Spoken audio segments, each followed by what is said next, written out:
Hey guys, hope you're having a great Sunday. Happy Sunday, everyone.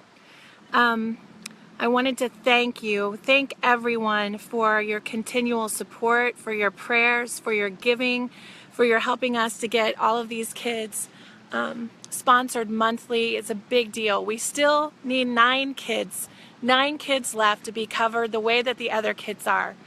But today I want to tell you quickly a story just from my heart, something that happened this morning that reminds me why I keep doing what I'm doing, why I get up every day and fight for these kids and for more.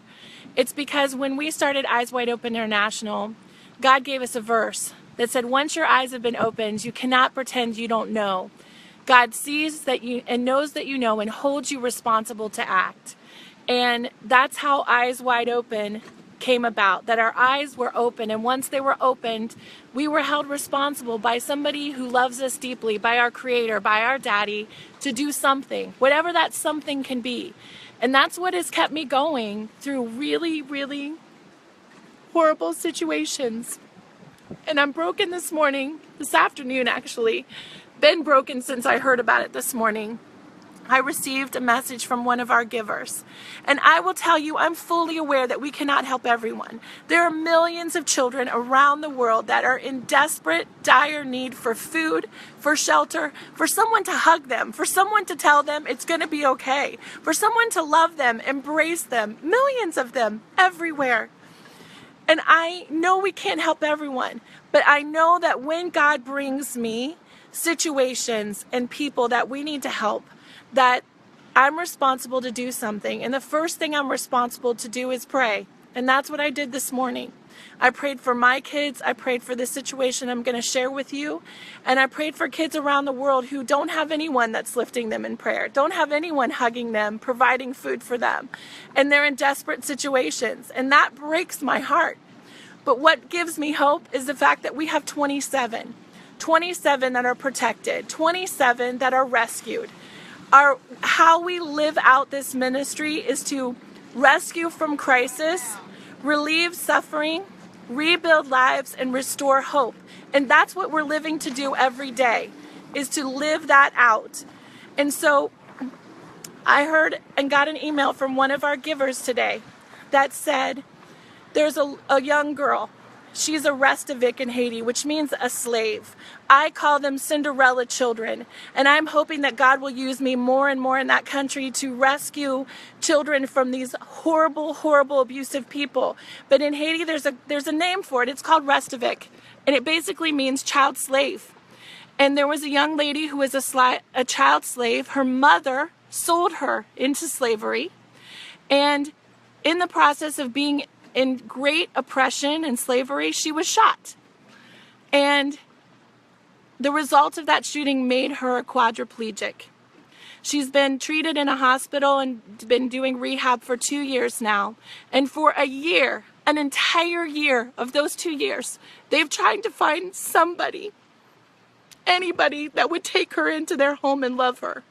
And they can't find a single person, not a single place, not a single ministry, not a single home that will take this young girl who was basically rescued from slavery because she was shot and now is a quadriplegic.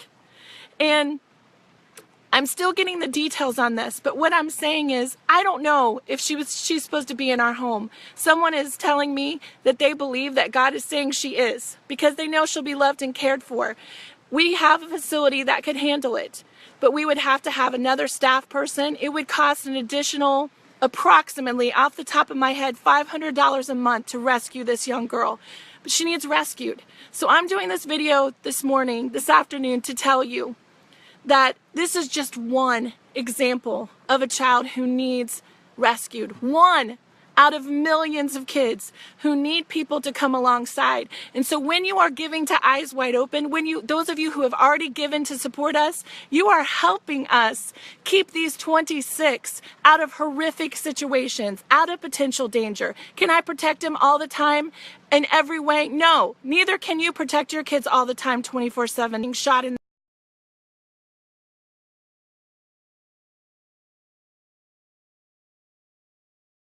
about about them not being protected. They're in a home where somebody loves them, and the money that you're giving goes directly to them. I don't take a cut of that. I don't take a percentage of that. I don't get paid off of the top. It literally goes to help them. If we had $500 more a month that was designated just for this young lady, we could take her. And that may be what God is saying. I don't know yet. But what I am saying is there might be somebody who's listening to this, who can forward it to somebody, who might know somebody working in Haiti, who is where this girl is supposed to be. But I need your help. I need your help for her, and I need your help to get the rest of the 9 kids sponsored. Because if I can't get my kids sponsored, I can't help any more kids. There's also a 5-year-old, another 5-year-old girl that is a member of our family. It's a family member of the kids that I'm raising who needs a home. She's not going to school. She's not getting fed regularly. She doesn't have medical care. She doesn't have dental care. But I can't take any more kids until my kids are covered. So will you please share this? Until midnight tonight, we have the opportunity to get a $10,000 grant and matching gift for every monthly sponsor that comes in.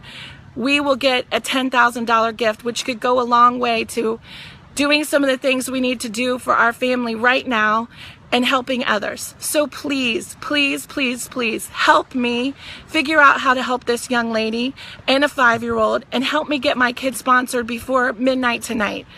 I thank you for your prayers, for your sacrifices for us. Some of you are sacrificing big time. You know, there's someone out there that could easily give us $500 a month, and that would be a sign to me that this young lady is supposed to be rescued. Everyone deserves to be rescued. Everyone deserves to know the love of a father. Everyone does. And especially children, and especially a young lady who was paralyzed because somebody shot her. And she was a slave. She needs to have her life rebuilt. And I want to do whatever I can to help her do that, whatever that looks like. If that's connecting her to another ministry or another way to get her the support that she needs. I thank you guys for all that you're doing. Please help me share this message. And you'll hear more from us later. God bless you. Have a good day.